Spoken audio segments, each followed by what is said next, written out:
This video is sponsored by Surfshark VPN. Stick around to find out how you can get 83% off and 3 extra months for free. Hey, Marcus House with you here, and wow, a lot has happened in Starship development over the last week. We have updates on the upcoming Crew 1 mission, another very cool new Shepard launch here with Blue Origin, a little sneak peek at some Australian launch news by Southern Launch, and various other space news. There is a lot to unpack this week, and for those of you waiting on the second part of the Achievements of SpaceX video over the last year, we are just a tad behind there. That one should be coming out just this week. There is loads of Starlink to talk about in there, so watch out for that one. For the moment, we are going to jump straight into Starship updates. Okay, Neil, we can see you coming down the ladder now. Every week seems to contain more and more Starship news, and this week certainly is no exception. So much is going on with Starship serial number 8 that it is hard to keep up. A little over a week ago, of course, Elon Musk revealed on Twitter that Starship serial number 8 passed the cryo-proof test, which I was thrilled to talk about with Michael and Mary while NASA Spaceflight was streaming that event live. Within moments, it was all of a sudden onwards and upwards there for SN8, shooting towards that 15-kilometre or 9.5-mile flight. That news came, of course, after a very long week of SpaceX gradually putting Starship SN8 through its paces, beginning with an aborted cryo-proof test during the night of October 5th. During this first attempt, SpaceX pressurized the vehicle with chilled nitrogen gas before reopening the road. Also, during this testing window, SpaceX tested SN8's RCS thrusters, which seemed to be successful. SN8 also actuated its large aft flaps under its own power for the first time on October 4th, and SpaceX has performed several more actuation tests in the days since. 24 hours later, SpaceX tried again, and this time successfully loaded Starship SN8 with liquid cryogenic nitrogen. SpaceX pressurized the vehicle at this point to 7 bar, however that test was stopped short as SN8 sprung a small leak. Elon said on Twitter that the cryo pressure test succeeded, but a small leak opened up near the engine mounts, possibly due to differential shrinking. Now, he also said that the tanks reached that 7 bar absolute, which is fine for flight. This was a proof test rather than a burst test, and will hopefully fix the leak today and retest. The repair was completed in time for a third test the following night, which appeared to show SN8 fully loaded with liquid nitrogen, but without any references to how it went from Elon. Roadblocks were then brought down and the thrust simulator rams stayed in place throughout the day, pointing to another test 24 hours later. SpaceX then geared up for that fourth night of cryogenic testing on October 8th and 9th, which concluded with Elon noting that success already mentioned. So with this milestone complete, the thrust rams were removed from underneath SN8 and it was transported back to the build site to make room for installing the 3 Raptor engines. These rams, of course, are used to mechanically simulate the forces of engine thrust on that thrust puck structure underneath. Now, SpaceX shipped 2 Raptors to the launch pad on the 11th at 8:30 am with installation soon following. These 2 Raptors were SN39 and SN32. Then, during the morning of the 12th at 2 am, the third Raptor, Raptor serial number 30, was transported to the pad and was installed by daylight. On the Wednesday, Elon Musk tweeted this photo here from under SN8 skirt showing the 3 Raptor engines installed with the caption, "Will be less roomy with 3 vacuum rocket engines attached." Now, this picture also confirms earlier beliefs that those external COPVs seen on SN5 and SN6 are now indeed inside the skirt for SN8. Now, it seems like Starship SN8 will begin static fire testing with 3 engines installed, although there's still a chance that SpaceX will sequentially proceed through 1, 2, and maybe even 3 Raptor engine tests. SpaceX quickly filed for road closures for the 14th and 15th between 9 PM and 6 AM, as well as between 8 AM and 4:30 PM on the 16th for the purpose of a static fire. Now, just to add, this was the first time SpaceX had attempted a static fire of 3 engines at the same time. During that first window, notices were handed to local residents. However, the road was never closed and nothing really ended up happening. Then, 24 hours later on the 15th, another attempt was made, and although they progressed to engine chill seen by those 3 triangular side vents, no static fire occurred. The second backup date for the 16th was cancelled. However, SpaceX has posted some new closure dates. These are for the 18th, 19th and 20th, all between 9 PM and 6 AM. If this test is successful, the nose will be the next step. We could be getting real close now to that 15-kilometre flight.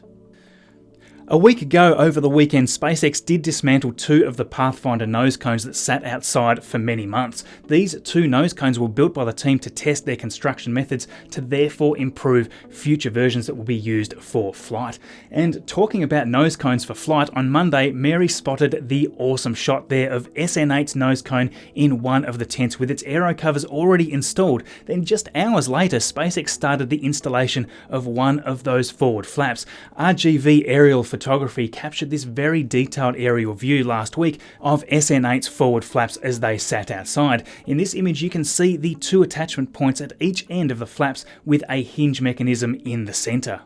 The nose supporting those 2 forward flaps then rolled out of the tent on Tuesday and was moved into the low bay ahead of mating with the reinforced 5-ring stack. This stack connects the nose cone to the tank section and it's fitted with vertical stringers to hold up the weight of the nose cone, which consists of a header tank filled with liquid oxygen as well as the forward flaps. The nose cone that was stacked a couple of months ago that was sitting inside the low bay has been brought outside and then it was transported to the other side of the tents and it's currently positioned beside SN5. Could it be possible that SN5 will be receiving this nose cone to test SpaceX's welding techniques before maybe stacking SN8's nose cone? Let me know what you think in the comments below.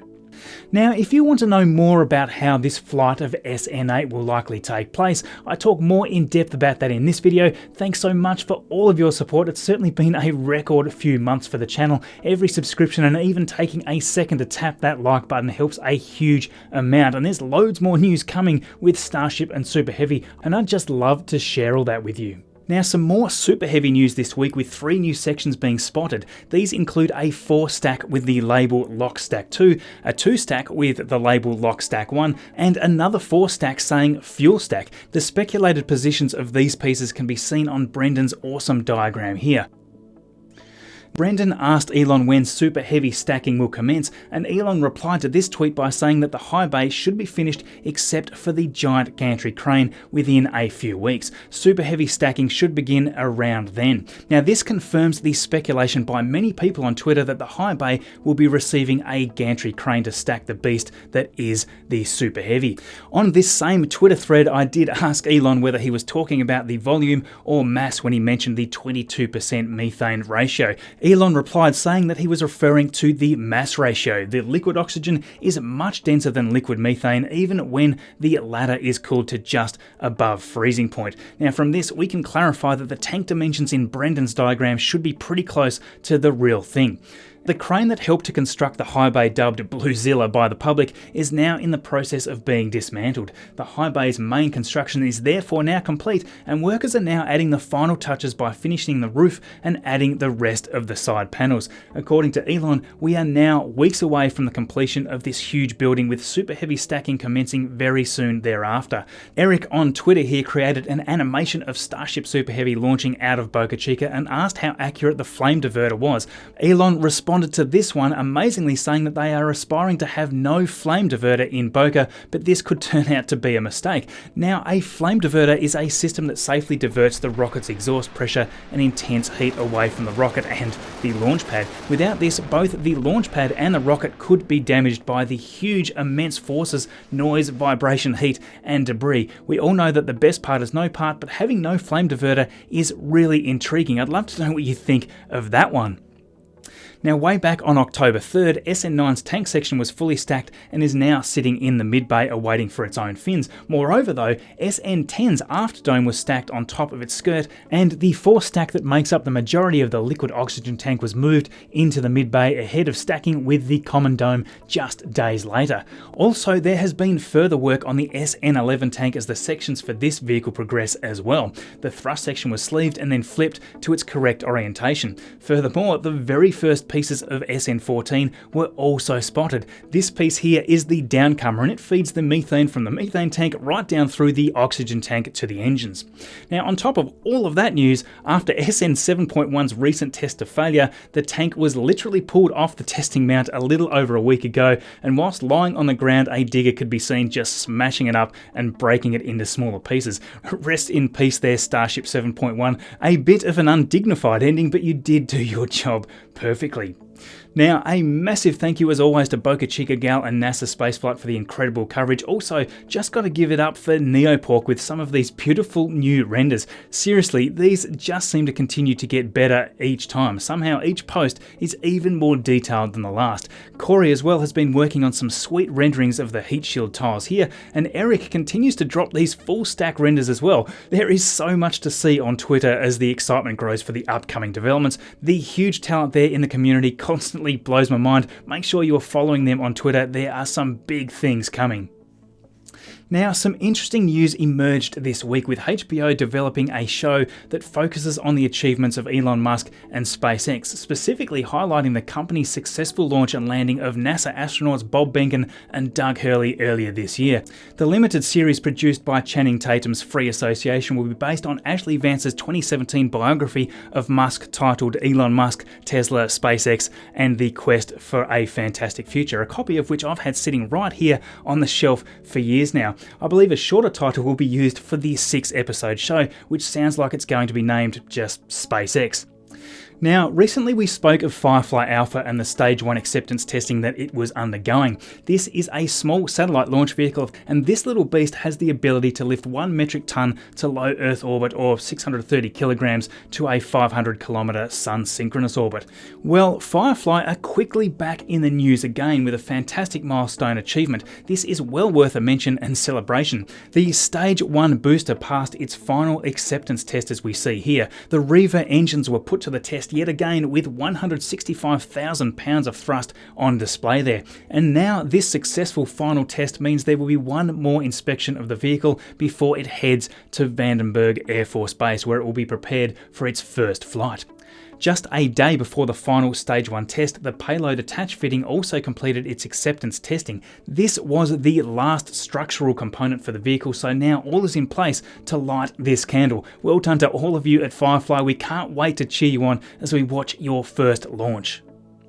Now, just a quick update here that we spotted from Kathy. She announced a new target date of early to mid-November for the launch of the Crew 1 mission. The reason behind this decision is to give SpaceX additional time to analyse a recent launch attempt anomaly. This centred around the first stage engine gas generators that resulted in a scrub being initiated just seconds before engine ignition. So yes, a bit of a delay there, but better to be safe than sorry with the Crew 1 mission. A few extra weeks to wait will go by very quickly. Now over to some news with Blue Origin. It had already been a long wait for another New Shepard launch, and this week I found myself instantly doing a double take when I realised that this last launch that we saw was back in December 2019. Can you believe how quickly time seems to have passed since then? For 2020 though, the next mission was originally scheduled to launch recently on September 24. Flight number 13 for Blue Origin's New Shepard launch vehicle was delayed due to weather, and while waiting for conditions to improve that day, they also realised that there was a power supply issue with the science experiments inside the uncrewed capsule, so the launch attempt was rescheduled. Fast forward to October 13 and it was all systems go, and some glorious weather conditions at this time as well. Liftoff went perfectly as New Shepard ascended with a variety of payloads. This includes NASA's Safe and Precise Landing Integrated Capabilities Evolution Technology Suite, or SPLICE for short. Now this is the first of 2 planned demonstration missions to test the deorbit, descent and landing sensors, which are designed to greatly improve on landing accuracy and safety. And just to clarify, this test did actually control the booster's descent phase, the sensors, computer and unique algorithms working in harmony to detect the vehicle's position and speed relative to the landing site. The analysis of the data will then build on improvements to that sensor suite. That technology will eventually be used to assist the Artemis program as humanity heads back to the moon. That suite of sensors could not only be used by NASA but also other commercial partners as well as Blue Origin with their plans to head to the moon. What a great contribution Blue Origin are making here, with this vehicle being a test bed, if you like, to also assist NASA in the development of an autonomous landing system that can safely guide a landing vehicle to within 100 meters of its intended landing zone. This launch also saw New Shepard make a new record with a 7th flight for this entire vehicle. A great reusability record there, with SpaceX now just behind with 6 flights of the same Falcon 9 first stage. Some other interesting updates as well on Starman and Falcon Heavy. I mean, who can ever forget the spectacular sight of the first test flight of Falcon Heavy, the deployment of a special test payload with Starman sitting in a cherry red Tesla Roadster owned by none other than Elon Musk. Just recently it was announced that Starman had made its first close approach to Mars at under 5 million miles. I for one just have to go back and revisit that incredible test flight of Falcon Heavy every few months. This in my mind is when the world really started to take notice of the incredible achievements of SpaceX, and I must admit I kind of wish we had the opportunity to see more of these flights. As it is, I believe the mission coming up for United States Space Force 44 is currently scheduled no earlier than the end of February in 2021. Sadly, it looks like the center core of that mission will be deliberately expended. Get this though, the two side boosters will, we believe, be landing on 2 drone ships simultaneously. This will be a first for SpaceX. Also, it appears that the classified payload weighing in at around 3,750 kilograms will be injected directly into a geostationary orbit. That will be a very exciting launch to see. Now for once we have a little news from my neck of the woods. Yep, we here in Australia have just recently witnessed Australia's first commercial space-capable rocket to reach the edge of space, followed by a second rocket within 2 hours. We'll talk about that more in just a minute, but first a huge thank you to our sponsor Surfshark VPN, who have been incredibly awesome supporters of my channel throughout the year. Their assistance helps us to fund the channel, and it's also a great service that I use here all the time. Just the other week, YouTube was giving us all sorts of grief uploading and publishing via Australia due to some weird gremlin in the system. I just booted up Surfshark, connected to the United States to upload, and bam, problem solved. That is just one tiny example of where such a thing is beneficial. Now, a VPN or a virtual private network allows you the potential to truly open up the internet. For entertainment purposes, you may simply be bored or have exhausted all the available content that you want to watch from libraries within the country. Well, with Surfshark VPN, you can quite literally open up the rest of the world to you and check out what is on offer. You simply change which country you're accessing the internet from with Surfshark there, and just like that, you now appear to be browsing from that location and have access to new libraries to digest. Not only that, the system allows you to take control of your online security and visibility. You can protect yourself from data mining services, internet service providers, or perhaps even from those around you who may have very differing personal views or beliefs. If you would like to support the channel and are interested in a VPN or even changing your existing VPN, head to surfshark.deals/Marcus and you'll get 83% off and 3 extra months for free. With the 30-day money-back guarantee, you can try it out easily yourself. The link is in the description below. So yes, Australia's first commercial space-capable rocket to reach the edge of space, followed by a second rocket within 2 hours. This occurred back on the 19th of September 2020. However, I've just received some pretty cool footage that shows this in a little more clarity. This is Southern Launch in South Australia. Now, this is a first small step, but it goes to show that Australia is also taking steps towards being a proud space-capable nation, something that I myself would be just delighted to see. Obviously, these demonstration missions will begin to prove incrementally that space launch capability from Australia is viable. Interestingly, this DART rocket weighs only 34 kilograms and is around 3.4 meters long. It has just one solid fuel rocket engine and it's spin stabilized and also unguided. The second stage is simply an inert stage that contains the payload with miniaturized instruments such as antennas, sensors and communication systems. Now apparently it pulls around 50 Gs or so as it launches there, and it certainly appears that way as we can see by the rocket disappearing out of frame in just seconds. The flight profile can be modified simply by changing the launch angle. For flight 1 the target was 85 kilometers, change that launch angle and it can be instead flying to 100 kilometers. So yes, it's great to see a little news again from Australia. As said by Southern Launch's CEO Lloyd Damp, this is a first step to being more self-sufficient as we move into the future. Now just quickly, a huge thank you to my amazing patrons here. There is no way that we could continue creating content at this frequency and length without you all. The support that you all provide here allows us to increase the time we can spend, and that is all thanks to the growing list of names that we can see right there.